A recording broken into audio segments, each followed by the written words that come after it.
Hoya de Monterrey, Epicure Seleccion. Hey, Brandon, locating this cigar vlog. Alright, so, once again, it is a snowy, muddy mess.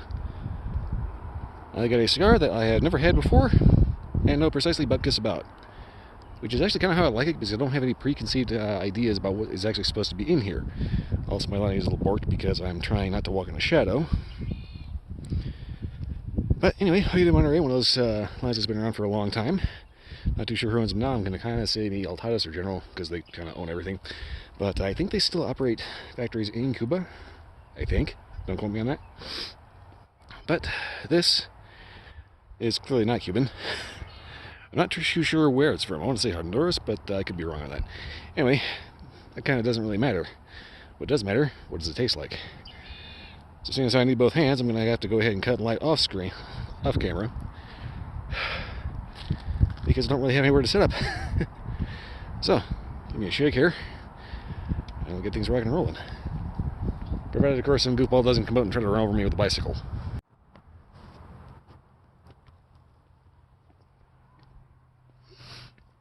Okay, don't think I did too bad. Yeah, there's a reason why we don't actually inhale cigar smoke. It's a little thick. So far, though, interesting. A little spice. Kind of campfire smoky. Totally different flavors going on, actually. And of course, there's a little family over there on a bicycle, so that means I have to walk away because I don't want to have too many people I don't like or don't want to talk to, or just don't want to be in my video. Okay. Anyway, get back to the first inch.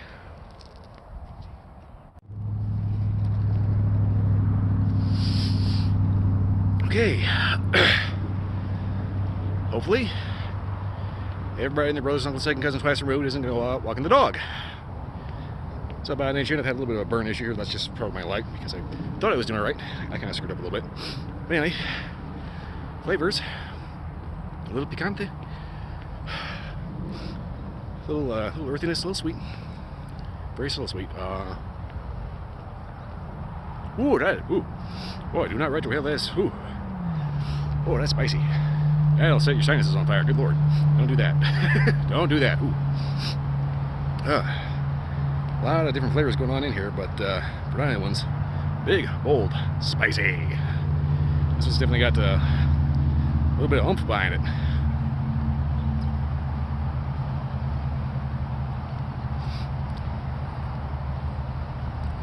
I want to say almost maybe a touch of leathery bitterness in the background. Bitter is not always necessarily a bad thing. It actually tends to help balance out various other sweeter notes or spicy notes. It's just another flavor to add to the overall lump. It's like when you have a dark ale, you know? It's going to be a lot of sweet, but there's also going to be a touch of bitter in there. Just for a little bit of balance. That's kind of what I'm getting off this. Construction, look at the Monterey. What do you expect? It's going to be great. Big, huge double cap.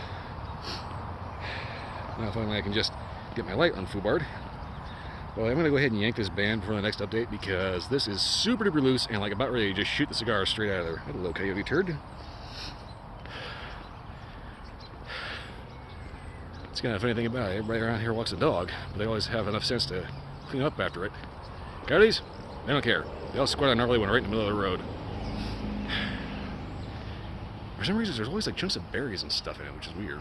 Anyway, yeah, that's diet for you. Yeah, this took a weird turn. Anyway, I'm gonna get this down to the halfway point and update from there.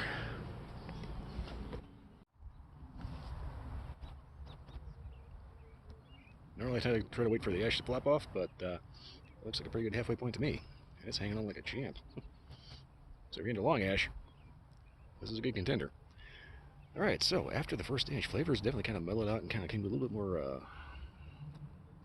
prominent note. Basically the spice pretty much completely died down. What we get instead is a kind of earthy coffee-ish note with a retrohale of kind of a sweet mocha, coffee, cocoa kind of mix thing. Overall, pretty good. I can definitely appreciate the fact that the spice dies down because straight off the bat, up to that first inch, trying to retrohale that will about light your nose on fire. It's a little spicy. But the cool thing is it does in fact mellow out and you get some very nuanced flavor profile going on in this.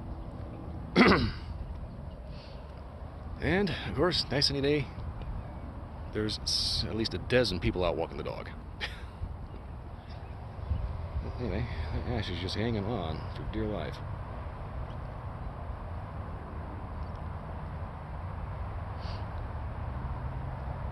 I keep trying to hold off just a little bit longer to see if it goes off naturally, because otherwise I'm going to have to tap it. But anyway, I'm going to go ahead and get this down to the last nub, give a final update from there, see if anything changes.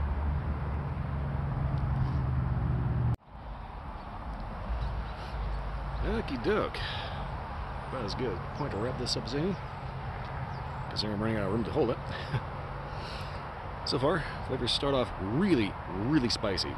Then after about the first inch, mellow out into a kind of bitter, kind of earthy coffiness. After that, they kind of stay pretty consistent. Spice kind of comes back lightly at the halfway point, but otherwise, everything stays pretty mellow and has that nice earthy coffee, subtle sweetness. Retrohale mellows out very nicely into a kind of a sweet coffee, cocoa, mocha-ish kind of thing. Anyway, construction's top-notch, good double head, no thick veins or any other weirdness. I mean, it's all you to mind. What do you expect? They're obviously made top-notch for a reason. They do have a reputation to uphold, and that reputation is quality and just being worth it, by all means.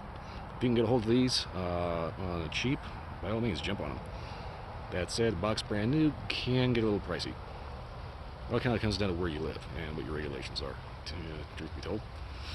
Anyway, drink suggestions, any kind of stout espresso or maybe a good stout ale. Russian Imperial Stout, something like that. Obviously, whiskey's perfect, of course. I'm not making golf references because golf culture kind of tends to co-opt cigar culture in a very annoying way. I don't play golf. I did when I was in high school because it was a class. Other than that, golf is just kind of one of those boring things that you do to pass time. Yeah, I'm not exactly a big golfer. Anyway, it's just kind of a weird tangent to get off on. So far, definitely worth the money. If you can get a hold of them, by all means, jump on it.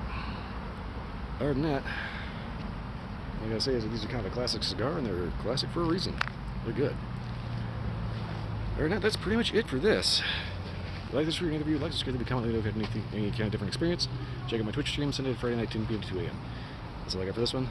See you next time.